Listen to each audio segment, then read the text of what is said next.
अक्सर लोगों के मन में यही सवाल आता है कि आखिर एक सक्सेसफुल बिजनेस कैसे स्टार्ट करें, वो भी फ्रॉम द स्क्रैच। क्योंकि जो फर्स्ट जनरेशन एंटरप्रेन्योर्स हैं, जो कि पहली बार बिजनेस कर रहे हैं, उनको फ्रॉम द स्क्रैच बिल्ड करना है।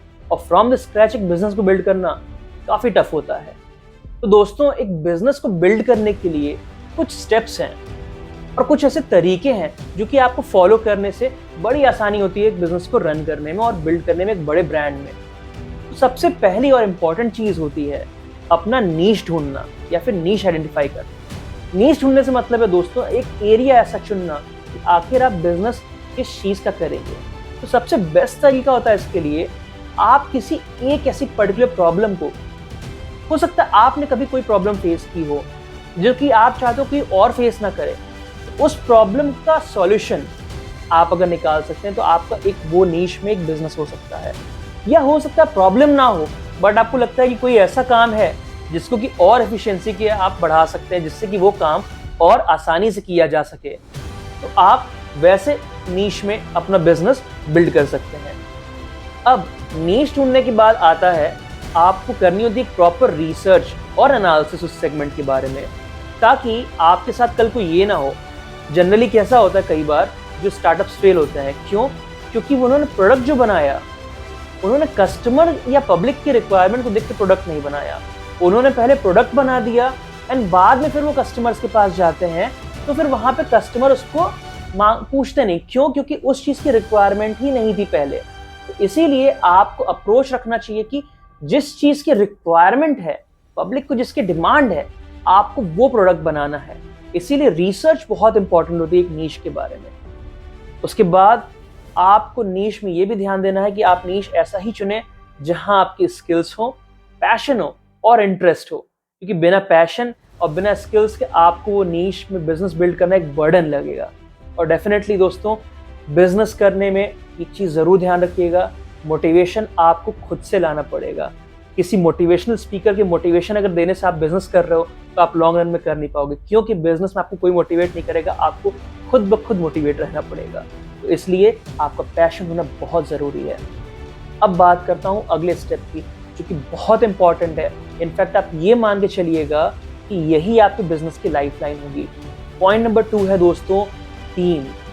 आपको एक बहुत अच्छी टीम की ज़रूरत है जो कि आपके साथ पूरी तरह डेडिकेट होकर काम करे, क्योंकि यही टीम कल को अगर आपका बिजनेस नीचे गिरेगा या ऊपर उठेगा, ये हमेशा आपका हाथ थामे रहेंगे। क्योंकि आपकी यही टीम वो होगी जो कि आपका बुरा समय जो होगा, कि जब आप बिजनेस को स्टार्ट करोगे, जब कोई आप पे बिलीव नहीं करेगा, तो यही टीम दोस्तों आपके बिलीफ की फाउंडेशन होगी। और उसी बिलीफ और फाउंडेशन में आपका ये बिजनेस बिल्ड होगा। तो आपकी टीम तो होना स्ट्रांग आपके पास मस्ट है, क्योंकि बिना टीम के आपके पास वो मजबूती नहीं होगी, ना वो लोग होंगे जो आपको सहारा देंगे। क्योंकि स्टार्ट में आपको ब्रेक करने हर कोई आएगा, आपको डिमोटिवेट करने लोग आएंगे, बट ये टीम अल्टीमेटली आपकी सहारा बनेगी। एंड इस टीम में आपको ये ध्यान देना है कि विजन तो आपका एक हो ही, साथ ही साथ स्किल्स का भी डाइवर्सिफिकेशन होना जरूरी है। जिसे मान लीजिए अगर आपने प्लान किया कि आपको एक सॉफ्टवेयर बनाना है, तो आपके पास दोस्तों उसमें आपके पास 2 लोग कम से कम होने चाहिए। कौन? एक होना चाहिए कोडर, जिसको कि टेक्निकल चीजें आती हो, जो कि आपका पूरा टेक्नोलॉजी का पार्ट देख सके। साथ ही साथ एक ऐसा आदमी भी चाहिए होगा टीम में जिसको कि चीजें बेचनी आती हो या फिर सेल करने आता हो और मार्केटिंग करने आती हो। एक इंसान ये सारे काम नहीं कर सकता। हर किसी को अपना एरिया और फोकस वाली चीजों को डिवाइड करना होगा। रोल्स एंड रिस्पॉन्सिबिलिटीज को डिवाइड करिए अपने स्किल्स के बेसिस पे, ताकि आप एफिशिएंसी के साथ अपने बिजनेस को ग्रो कर सकें और स्केल कर सकें। तीसरा पॉइंट आता है दोस्तों, अब आपने टीम बना ली, इसके बाद बहुत इंपॉर्टेंट है एक बिजनेस प्लान।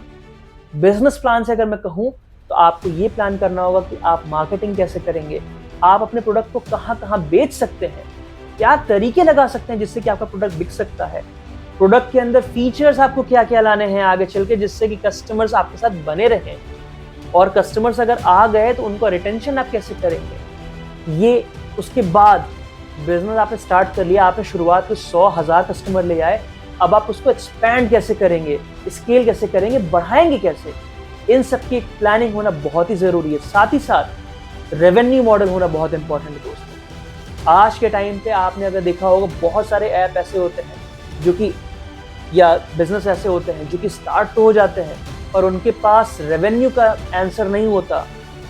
क्योंकि दोस्तों रेवेन्यू यानी अगर आपके पास अर्निंग नहीं है आपके बिजनेस के थ्रू, आपको आपका बिजनेस 4 पैसे दे नहीं रहा है, तो आप उस बिजनेस को रन कैसे करेंगे?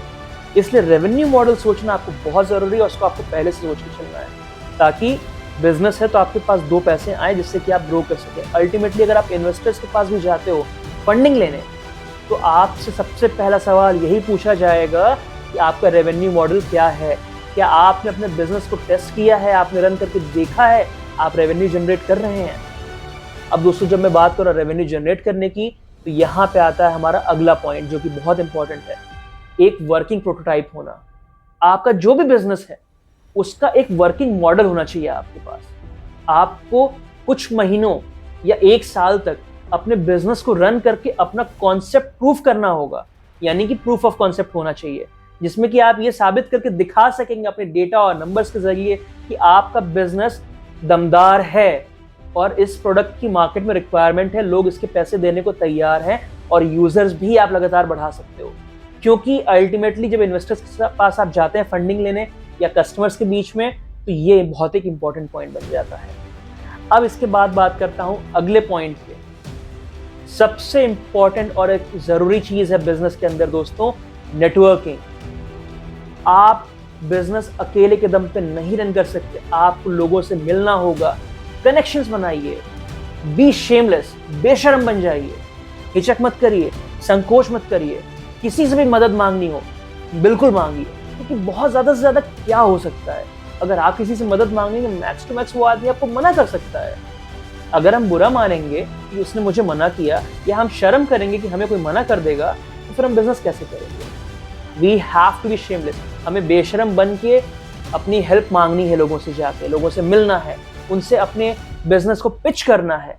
ज्यादा से ज्यादा लोगों से आप इंटरेक्ट करिए, अपने बिजनेस को पिच करिए, अपने आइडियाज को बताइए, उनसे हेल्प मांगिए, कोलैबोरेट करिए, ताकि आपके लिए अपॉर्चुनिटीज के दरवाजे खुल सकें।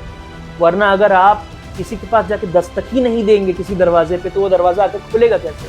अगर हम यही मान के बैठ जाएं कि मैं ये 10 दरवाजे हैं, मैं इन पे दस्तक नहीं दूंगा क्योंकि शायद ये दरवाजे ना खुले, तब तो वो दरवाजे खुल ही नहीं सकते। लेकिन अगर मैं दस्तक दूंगा 10 पे, हो सकता है 2 दरवाजे ना खुले, 3 ना खुले, 4 ना खुले, पर 5वां तो खुल सकता है, 6वां खुल सकता है। तो इसीलिए दोस्तों नेटवर्किंग बहुत इंपॉर्टेंट है।